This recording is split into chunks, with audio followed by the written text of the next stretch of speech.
This is Iran, one of the oldest civilizations in the world. For nearly 500 years, Iran has existed on the world map with almost the same borders. And there is hardly any superpower in history that has not clashed with Iran. Whether it was the Roman Empire, the Arabs, the Mongols, the Turks, the Russians, or the British, every major power has tried to conquer Iran. One of the biggest reasons for this is Iran's geography. Iran sits at one of the most important crossroads of the world. It is one of the few countries that connects Europe, Africa, and Asia. Today, Iran shares borders with 7 countries. On the eastern side, it borders Pakistan, Afghanistan, and Turkmenistan. On the western side, it borders Iraq, Turkey, Armenia, and Azerbaijan. In addition, Iran also has access to 3 major seas.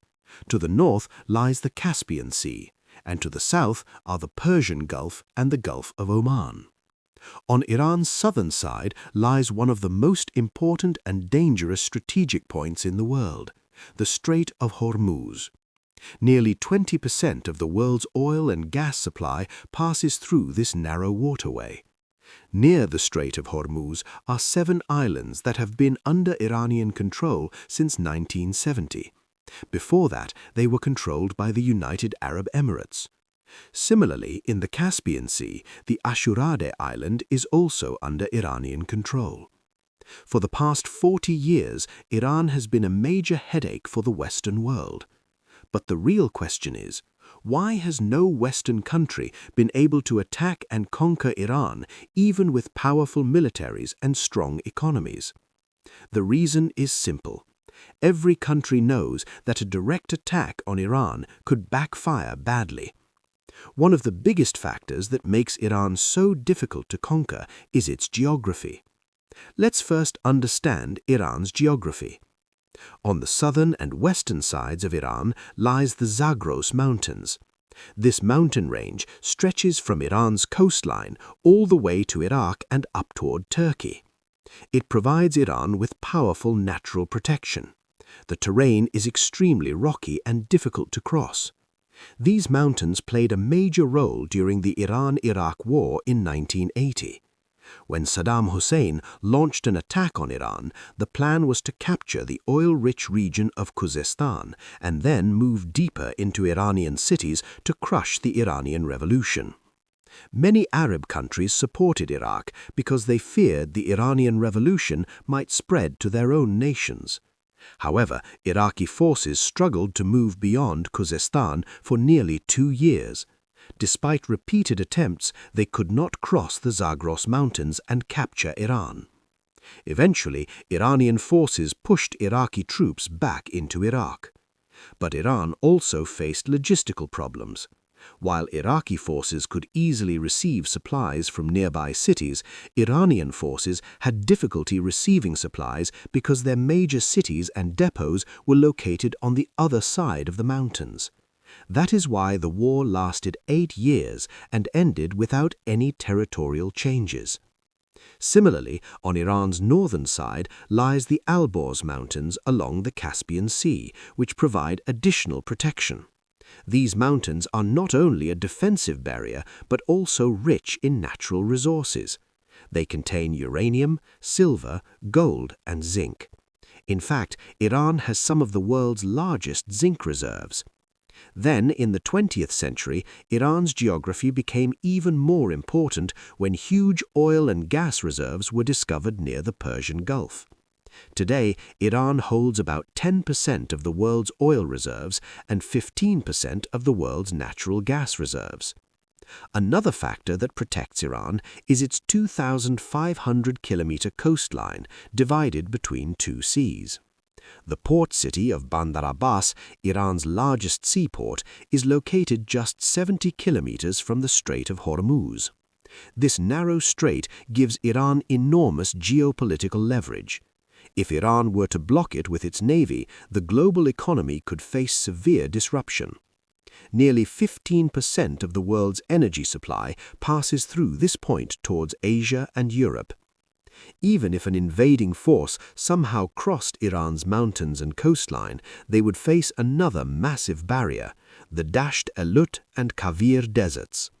The Lut Desert is considered one of the hottest places on Earth.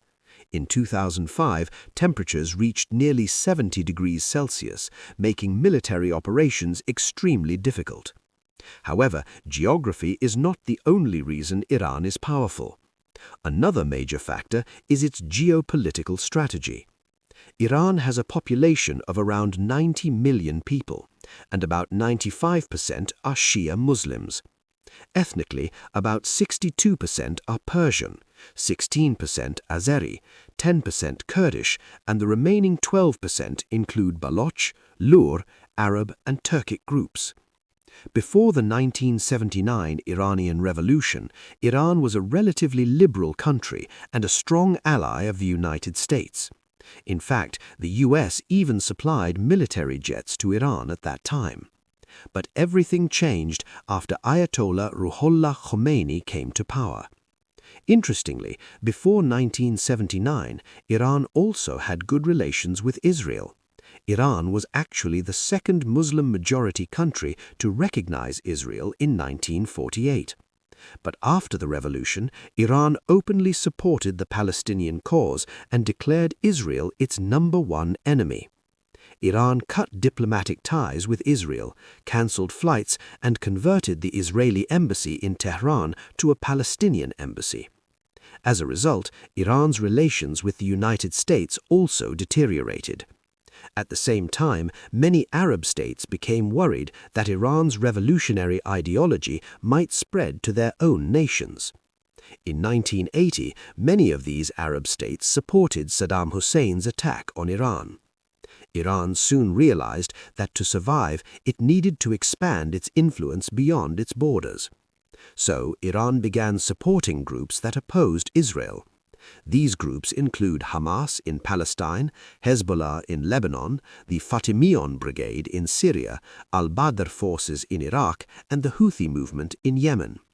This entire network is often called the axis of resistance. Through this network, Iran maintains pressure on Israel and other regional powers.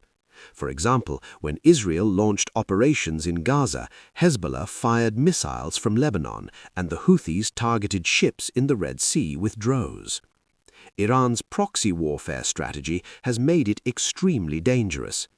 Another key part of Iran's military power is its drone technology. In January 2024, Houthi drones attacked cargo ships passing through the Red Sea. France reportedly used a $1 million air defense missile to shoot down a drone that cost only about $20,000. According to US Central Command, Iran possesses one of the largest and most advanced ballistic missile arsenals in the Middle East, capable of striking targets up to 2,000 kilometers away. In short, when you combine Iran's geography, proxy strategy, and drone technology, you can understand why it is so difficult to confront. Even though Iran faces heavy Western sanctions and its official economy appears smaller, it remains a country full of uncertainties. Whether it is its nuclear program, proxy networks, or missile technology, many gray areas make Western countries cautious about directly attacking Iran. Just the fact that two of the world's most important choke points, the Strait of Hormuz and Bab el-Mandeb Strait, are within Iran's strategic reach gives it enormous leverage. And now, Russia and China are also unofficially supporting Iran in various ways. With tensions rising between Iran, Israel, and the United States, the question remains, how and when will Iran respond to its enemies? And does Iran have the capability to withstand a major retaliatory strike from Israel or the United States? Only time will tell. We'll meet again in the next video with another interesting topic. Take care. Goodbye.